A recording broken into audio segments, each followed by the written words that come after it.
జై జగన్ జై జగన్ జై జగన్ జై జగన్ జై జగన్ జై జగన్ జై జగన్ జై జగన్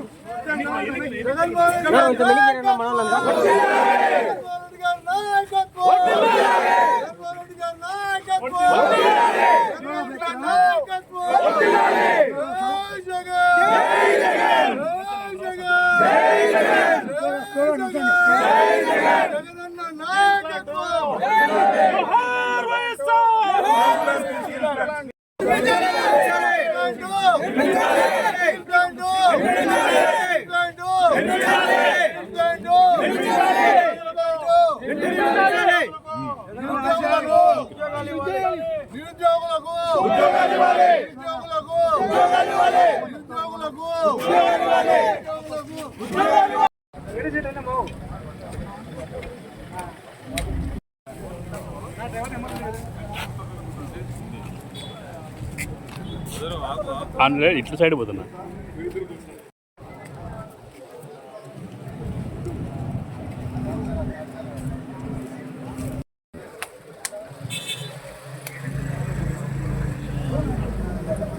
రోడ్డులో ఉన్నట్టుగా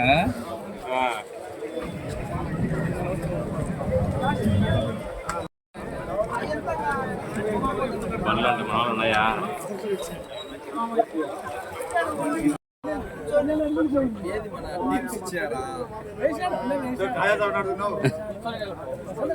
బందోబస్తుకు రెడీ ఉన్నారండి మీరు అంతే.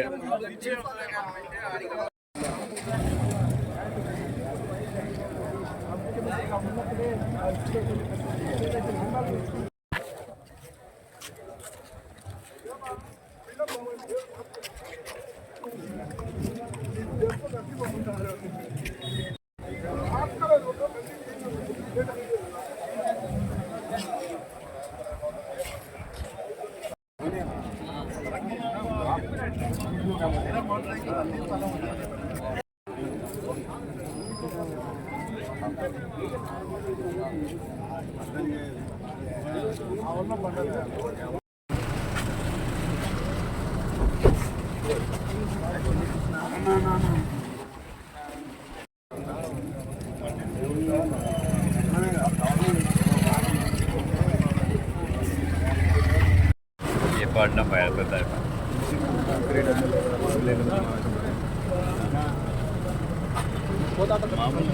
మామూలు ఉండిలే అనిపెట్టింది కొంచెం వెనక్కి కదా బాబా ఒకసారి.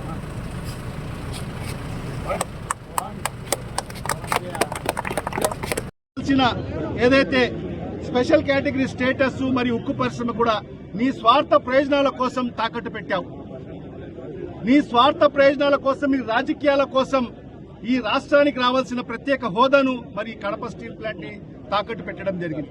మరి 5 ఏళ్లు నువ్వు ముఖ్యమంత్రిగా ఉండి కూడా మరి ఎందుకు సాధించుకోలేకపోయావో ఈ రాష్ట్ర ప్రజలకు సమాధానం చెప్పాల్సిన అవసరం ఉంది. మరి 2018లో శంకుస్థాపన చేశావు. మరి ఏ రకమైన అడుగు ముందుకు వేశావు ఆ పరిశ్రమ ప్రారంభించే కోసం? మళ్ళా జగన్మోహన్ రెడ్డి గారు ముఖ్యమంత్రి అయిన తర్వాత మరి ఏ పారిశ్రామికవేత్త కూడా ముందుకు రాకపోతే మరి ఒక సాహసోపేతమైన నిర్ణయాన్ని తీసుకొని ఒక ఆంధ్రప్రదేశ్ హైగ్రేడ్ స్టీల్ కార్పొరేషన్ ఒక కార్పొరేషన్ ఏర్పాటు చేసి ఏ పారిశ్రామికవేత్త ముందుకు రాకపోయినా ఆంధ్ర రాష్ట్రమే మరి ఈ పరిశ్రమ స్థాపించడానికి అడుగులు ముందుకు వేసిన ఘనత ఒక్క జగన్మోహన్ రెడ్డి గారికే దక్కుతుంది. మరి సుమారుగా 3500 ఎకరాల స్థలాన్ని సేకరించి మరి పూర్తిగా 750 కోట్ల రూపాయలు వెచ్చించి ఇంటర్నల్ రోడ్స్ కానివ్వండి, అప్రోచ్ రోడ్స్ కానివ్వండి, రైల్వే లైన్ కానివ్వండి, మరి 220 kV లైన్లు కానివ్వండి, సబ్ స్టేషన్లు కానివ్వండి, మరి ఇవన్నీ కూడా నిర్మించింది ఎవరు? మరి ఈరోజు మా ప్రభుత్వం దురదృష్టవశాత్తు మా ప్రభుత్వం రాలేదు అధికారంలోకి. మా ప్రభుత్వం వచ్చింటే ఖచ్చితంగా ఇప్పటికీ మరి ఆ స్టీల్ పరిశ్రమ, ఉక్కు పరిశ్రమ పూర్తి అయిపోయి సుమారుగా 20 నుంచి 30 వేల మందికి నిరుద్యోగ యువతి యువకులకు మరి ఉద్యోగ మరియు ఉపాధి అవకాశాలు కల్పించే పరిస్థితి ఉండేది. మరి అలాంటిది మీ ప్రభుత్వం వచ్చిన తర్వాత మరి ఈ రోజు 25 మాసాలు అయింది. మరి 25 మాసాల్లో నువ్వు ఏం చేశావు? మరి అదే జేఎస్డబ్ల్యూకి సంబంధించిన సంస్థ, మరి వాళ్ళ మీద నువ్వు వాళ్ళకి ఎంత ఇబ్బంది పెట్టావు? మీ ప్రభుత్వం వచ్చిన తర్వాత వాళ్ళ మీద కేసులు పెట్టింది నువ్వు కాదా?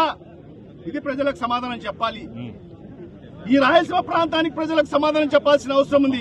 ఆ జేఎస్డబ్ల్యూ మరి పారిశ్రామికవేత్తల మీద మీరు కేసులు పెట్టింది మీరు కాదా? మీ ప్రభుత్వం కాదా? మరి అదే యాజమాన్యాన్ని మళ్ళా బతిమాలి మళ్ళా వాళ్ళని పిలుచుకొచ్చి మళ్ళా భూమి పూజ అని చెప్పి కాలయాపన చేసే కార్యక్రమం మాత్రమే. ఎందుకంటే ఎప్పుడే చెప్పినట్టుగా పెద్దలందరూ కూడా చంద్రబాబు నాయుడు అనే వ్యక్తి ఎప్పుడు కూడా భూమి పూజలకే పరిమితం అవుతాడు. ఏ ప్రాజెక్ట్ కూడా ముందుకు తీసుకుని వెళ్లే పరిస్థితి ఉండదు. ఎందుకంటే ఆయన చరిత్ర చెప్తాది. ప్రతి ప్రాజెక్ట్ కైనా 2-3 సార్లు శంకుస్థాపన చేసిన ఘనత ఒక చంద్రబాబు నాయుడుకే దక్కుతుంది.